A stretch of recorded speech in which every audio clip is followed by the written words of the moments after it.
Are you worried your Ridgeline won't unlock because of a dead key fob, stuck outside your truck, clicking with no luck? Don't panic. Here's what you need to know. First up, check the battery. The most common cause is a simple dead battery inside the key fob.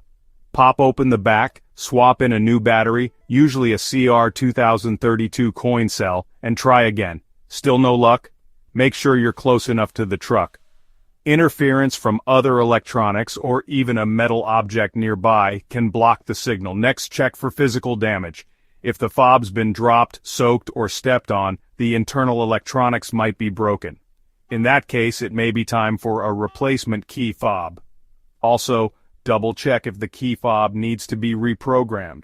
Sometimes after battery changes or if you've gotten a new fob, it needs syncing with your Ridgeline. Your owner's manual or dealer can guide you through it. Lastly, if none of these steps work, your truck itself might have an issue with its receiver or wiring. That's when it's time to call your dealership or a trusted mechanic. Don't let a stubborn key fob slow you down. 9 out of 10 times it's a quick fix. Try these steps before you stress. Thanks for watching and good luck getting back in your Ridgeline.